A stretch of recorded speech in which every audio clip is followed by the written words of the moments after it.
Welcome to tonight's episode of Beyond Focus TV. I'm Lydia Patel, and as always, I have a very special guest for you, two lovely ladies, Destiny and Jahmani from SistaHood. They'll be with us for the next 30 minutes, so stay with us. You're watching Beyond Focus TV. Beyond Focus TV allows you to discuss contemporary topics affecting the Caribbean people on both a national and local level. The show features informed guests who offer insight, debate, and evaluate various issues. Beyond Focus TV builds on the station's mission to provide useful information to the Caribbean people in New York and abroad. Beyond Focus TV, where our viewing audience can get educated, informed, and empowered. Welcome back. You're watching Beyond Focus TV. I'm Lydia Patel. And like I said, I have two very special guests for you, Destiny and Jahmani from SistaHood. Ladies, welcome to the program. Hi. Thank you so much for having us. Well, it's great to have you. You know what? I've actually had the pleasure of getting to meet you ladies at some of our Third Thursday events, which have been great. So thank you for supporting that. No problem. But before we dive into SistaHood, I kind of want to take a minute to just introduce you both to the audience. So, Destiny, why don't we start with you? Just tell us a little bit about you and what led you to this point. Okay.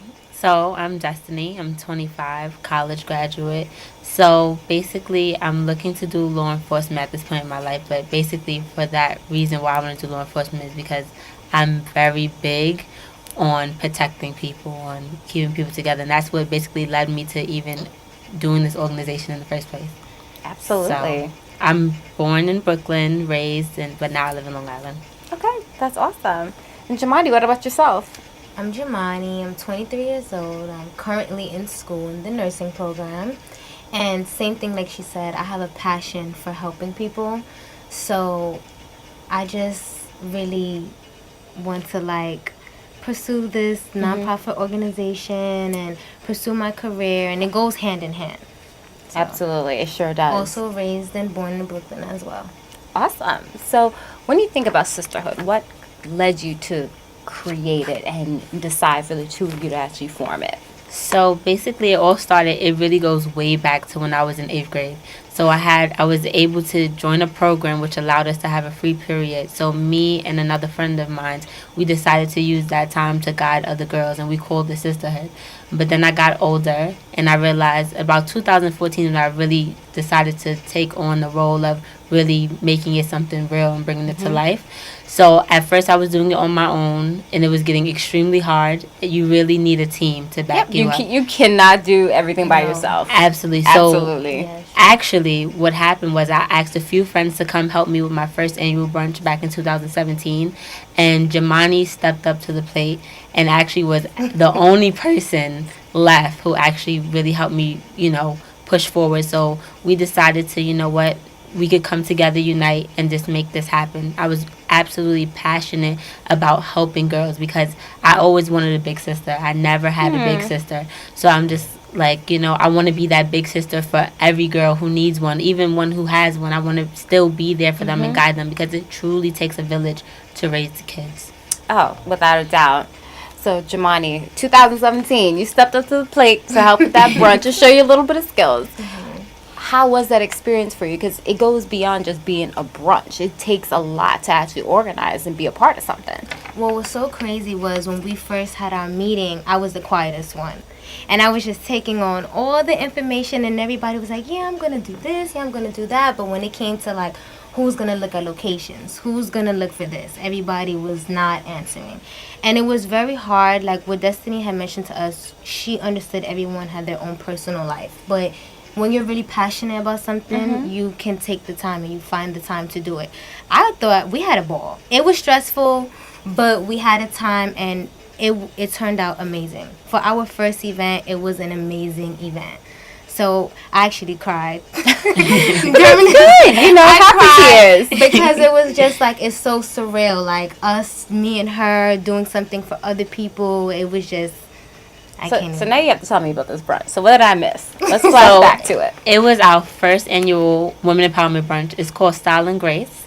Oh, wow. Yeah, so basically we were telling people how to start up a business because it's very rare that you see a lot of people supporting other females when they're starting their own business. So we wanted to basically create, a brunch saying that, that we here as a community, we have your back. That was basically our starting point. we actually wanted to go further, but that's just to, uplift women in general. And we want to lead by example. So if we're supposed to guide young girls, we're supposed to show that we are here to help our peers. We're here to support people, our elders. We're here to support our peers and even the youth. So that's basically what the brunch was about. And then from there, it just, opportunities just started coming and just show that this is our purpose. This is what we're meant to do. Amazing. Where did you guys host the brunch? We had it at Fisherman's. It was a restaurant. It was a restaurant on Ditmas Avenue. Yeah, but they closed down now. But we did it like brunch style. Mm-hmm. It was amazing. It actually turned out great. We had a performance. It was really good. We had panelists, raffles. Everybody was able to mingle, share information. So it was pretty good. And did you notice if you had like a lot of other young people who are actually entrepreneurs and trying to start up their own thing? Absolutely. So many people reached out to us even after the panelists spoke, and either they felt inspired or they felt like that helped them if they started a business, that encouraged them more because they got basically the background tips from our panelists. So it helped them put their foot in the door. So we were very happy to be able to even help inspire just one person, but to know it was multiple people that we inspired that day. Absolutely. It's like it showed that we did a lot. So what would you say is the overall mission of SistaHood? Well, our mission, we're a nonprofit organization, and we want to advocate for young girls and minority communities from the ages of 13 to 17, and we are looking to help them in health, education, and economic empowerment. That's our mission. So that's a tight window. So 13 to 17, you're really trying to get that young girl, which is great because you're capturing them at a time where it's so easy to go either left or right. Absolutely. Yes. That is your pivotal point. Like that, right? 7th grade, 8th grade. High school. So much happens right before that. And it's actually important if you could actually mentor some people and get them right before your interests start to peak at that time. Absolutely. High school, you have to start deciding which college path you want to go. Yep. So that's really important. So what made you decide to kind of focus in on that age group though? Because we feel like, especially since we're young, we're in our early 20s, we feel like we'll be more relatable because we literally just came out of that stage of our lives. But we're more mature. We know how to deal with situations now. So we're better at guiding the youth now. So it won't seem like we're lecturing them when we're trying to guide them. Because usually when you get someone like your mom, your aunt, or someone even older than you, we've been there. We're not really listening. You're trying to hear that. Right. We're not trying to listen. We're just saying, okay, But you admire and you like the way somebody dressed. Someone who's a little bit older than you like what they're doing. You will listen to them because in some part of you want to be like them. So you feel like, okay, I want to be like this person. So I'm actually going to listen to what they have to say. I'm going to take into consideration and probably change a couple things about me or, allow this person to come into my life and guide me. So that's why I feel like that is the perfect age because sometimes I feel like I wish I had someone at that time to steer me. Turn it back, right? I would. Exactly, because there's so many things I would have not done. There's so many places we want to help these girls get to without having to go through so many hardships and so many trials and tribulations. You can't avoid it all, but there's so many things you can avoid, and we want to help them avoid that. And that makes a lot of sense. You pick an age group where you're the biggest sister, but like you said, they're still relatable to you. Right. And you're not talking down to them. They can see you just came out of that and be able to grow with it. We're going to take a quick break. We'll be right back. You're watching Beyond Focus TV. Stay with us.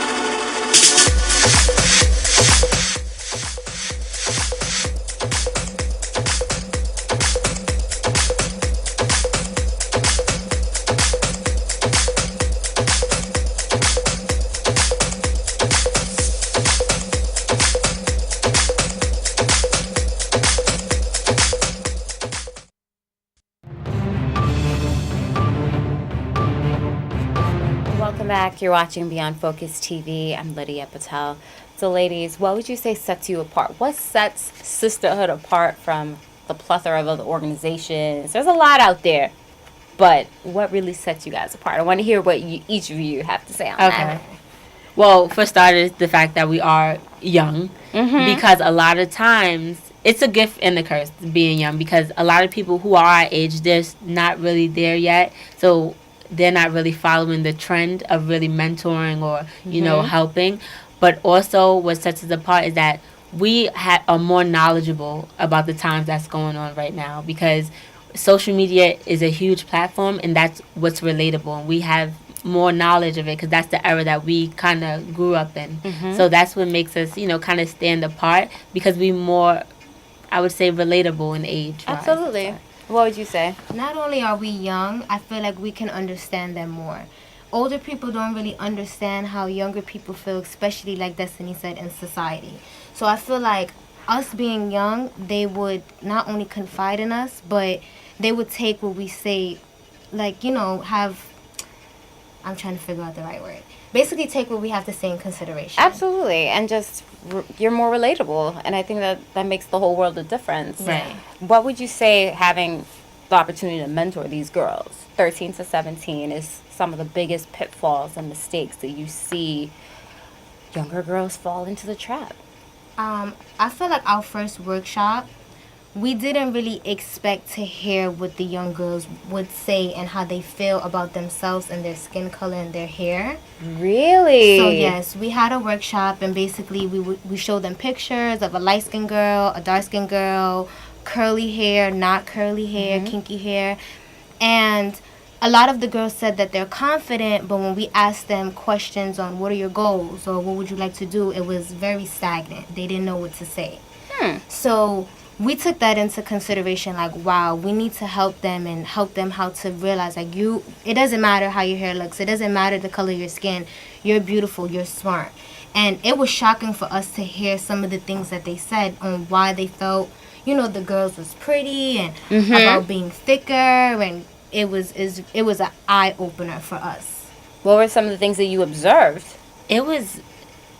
I observed that social media plays a huge role in a negative way as well, because it kind of brainwashed them at a young age, because we don't have really positive things going on the television. Then they go look, the things that's on television is on social media. So they feel insecure. No one's really uplifting them, telling them that they're beautiful. They're saying, oh, you have to look like this. You have to look, comparing them.